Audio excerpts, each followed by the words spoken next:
নমস্কার বন্ধুরা, শ্রাবণী রান্নাঘরে আপনাদের সবাইকে স্বাগত জানিয়ে আমি আবারও একটা রান্নার ভিডিও নিয়ে আপনাদের সামনে চলে এসেছি। আজকের আমি আপনাদের পুঁইশাকের একটা অসাধারণ রেসিপি বানিয়ে দেখাবো। আশা করি আপনাদের ভালো লাগবে। তার জন্য কিন্তু আমার পুরো ভিডিওটা আপনাদের দেখতে হবে। তাহলে চলুন এই পুঁইশাক দিয়ে আমি কি বানাই সেটা আপনারা একবার দেখে নিন। পুঁইশাকের এই রেসিপিটা বানানোর জন্য প্রথমে আমি এখানে গ্যাসটা অন করে একটা কড়া বসিয়ে দিয়েছি। এবারে আমি কড়ার মধ্যে দিয়ে দেব সর্ষের তেল। রান্নাটা কিন্তু আমি সর্ষের তেলে করছি, আর আপনারাও চেষ্টা করবেন সর্ষের তেলে করার, কারণ সর্ষের তেলে করলে রান্নাটার স্বাদ কিন্তু একটু বেশি হবে। এবারে তেলটা আমি একটু গরম হতে দেব। এখানে আমি প্রায় 2.5 থেকে 3 চামচ মতো সর্ষের তেল দিয়েছি। এবার তেলটা আমি একটু গরম হতে দেব। তেলটা আমার এখানে গরম হয়ে গেছে। এইবার আমি এই তেলের মধ্যে দিয়ে দেব প্রথমে এখানে যে আমি সবজিগুলো রেখেছি সেই সবজিগুলো দিয়ে দেব। আমি কিন্তু এখানে রেখেছি কুমড়ো, বেগুন আর আলু। এই সমস্ত সবজিগুলো আমি একসঙ্গে দিয়েই ভেজে নিচ্ছি। আপনারা চাইলে কিন্তু আলাদা আলাদা করেও ভেজে নিতে পারেন। আমি সমস্ত সবজিগুলো এর মধ্যে দিয়ে দিলাম। দিয়ে এবারে সবজিগুলো আমি একটু লাল করে ভেজে নেব। সবজিগুলো আমার এখানে লাল করে ভাজা হয়ে গেছে। এইবারে আমি সবজিগুলো তেল থেকে তুলে রেখে দেব।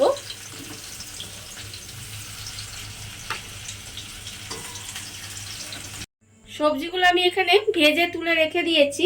এবার আমি এখানে নিয়ে নিয়েছি দেখুন মাছের তেল। এবারে মাছের তেলটা কিন্তু একটু বুঝে শুনে নিতে হবে। এরকম একটু সাদা দেখে কিন্তু পরিষ্কার তেলটা নিতে হবে, তবেই কিন্তু রান্নাটা খেতে ভালো হবে। আর যে আরেকটা তেল পাওয়া যায় সেটা কিন্তু নিলে রান্নাটা তেতো হয়ে যেতে পারে। সেই জন্য আপনারা চেষ্টা করবেন এরকম সাদা ফ্রেশ যে তেলটা সেই তেলটা নেবার। এবার আমি এর মধ্যে দিয়ে দিয়েছি অল্প একটু নুন আর একটু হলুদ। এবার এই নুন হলুদটা ভালোভাবে তেলের মধ্যে মাখিয়ে নিতে হবে। মাছের তেলের মধ্যে আমি এখানে নুন হলুদ মাখিয়ে নিয়েছি। আর যে সবজিটা আমি তেলের মধ্যে ভেজে রেখেছিলাম সেই তেলের মধ্যেই কিন্তু আমি এই মাছের তেলটা দিয়ে দেব। মাছের তেলটা দিয়ে এবার মাছের তেলটা খুব ভালোভাবে একটু ভেজে নিতে হবে।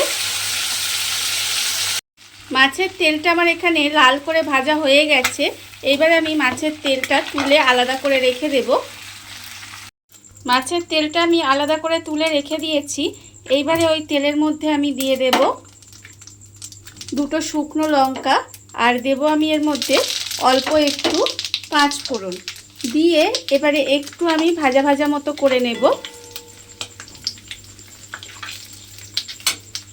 শুকনো লঙ্কার 5 ফোড়নটা দিয়ে আমি একটু ভাজা ভাজা মতো করে নিয়েছি। এবার আমি ওর মধ্যে দিয়ে দেব পেঁয়াজ কুচি।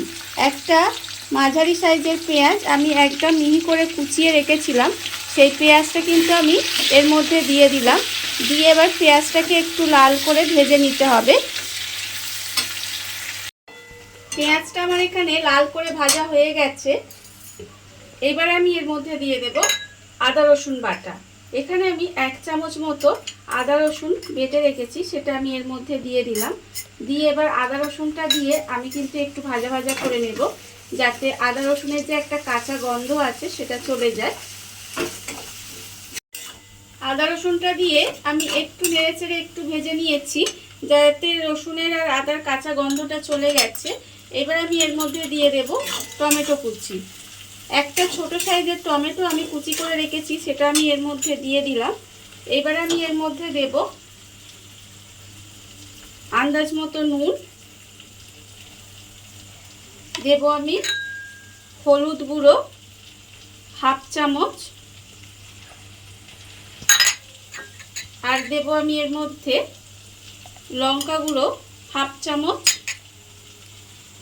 আর চিনি আমি এখানে 1 চামচ দিলাম। আপনারা কতটা মিষ্টি দেবেন সেটা বুঝে চিনিটা দিতে পারেন। এবারে সমস্ত মশলা আমি খুব ভালোভাবে একটু কষিয়ে নেব।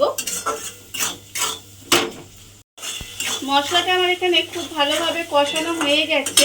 এইবারে আমি এর মধ্যে দিয়ে দেব পুঁইশাক। এখানে আমি পুঁইশাক ছোট ছোট করে কেটে ভালোভাবে ধুয়ে পরিষ্কার করে রেখেছি, সেই পুঁইশাকটা আমি এর মধ্যে দিয়ে দিলাম।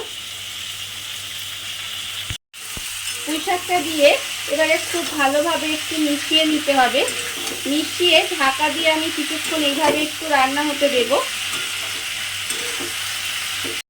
পুঁই শাকটা দিয়ে আমি ঢাকা দিয়ে বেশ কিছুক্ষণ এইভাবে রান্না হতে দিয়েছিলাম। দেখুন পুঁই শাকটা কিন্তু কতটা কমে গেছে। এইবারে আমি এর মধ্যে দিয়ে দেব যে সবজিগুলো আমি এখানে ভেজে রেখে দিয়েছিলাম প্রথমেই, সেই সবজিগুলো কিন্তু আমি এর মধ্যে দিয়ে দিলাম। দিয়ে সবজিগুলোর সঙ্গে খুব ভালোভাবে একটু মশলার সঙ্গে কষিয়ে নিতে হবে। সবজিগুলো দিয়ে খুব ভালোভাবে আমি একটু কষিয়ে নিয়েছি। দেখুন কষানোটা কিন্তু হয়ে গেছে। এইবার আমি এর মধ্যে দিয়ে দেব জল। এখানে আমি খুব বেশি জল দেব না, যেহেতু সবজি ভাজাই আছে। অল্প সামান্য একটু জল দিলাম। দিয়ে এবার গ্যাসটা কমিয়ে এইভাবে একটু ঢাকা দিয়ে রান্না হতে দেব। গ্যাসটা কমিয়ে ঢাকা দিয়ে এটা আমি একটু রান্না হতে দিয়েছিলাম। দেখুন রান্নাটা ঠিক এরকম হয়েছে। সবজিগুলো কিন্তু আমার সেদ্ধ হয়ে গেছে। এইবার আমি এই অবস্থায় দিয়ে দেব যে মাছের তেলটা আমি এখানে ভেজে রেখে দিয়েছিলাম, সেই মাছের তেলটা কিন্তু আমি এর মধ্যে দিয়ে দিলাম। দিয়ে এবারে খুব ভালোভাবে মাছের তেলটা মিশিয়ে নিতে হবে। মিশিয়ে নিয়ে আবারও কিন্তু এইভাবে কিছুক্ষণ রান্না হতে দেব। একদম শুকনো শুকনো করে নেব এটা। মাছের তেলটা দিয়ে আমি আবারও কিন্তু কিছুক্ষণ এইভাবে রান্না করে নিয়েছি। দেখুন একেবারে শুকনো শুকনো হয়ে গেছে আর রান্নাটা কিন্তু আমার রেডি হয়ে গেছে। এবারে আমি গ্যাসটা অফ করে দেব। দেখুন বন্ধুরা, বাড়িতে থাকা কত অল্প উপকরণ দিয়ে কত সুন্দর একটা পুঁই শাকের রেসিপি তৈরি হয়ে গেছে। আপনারা দেখতেই পেলেন।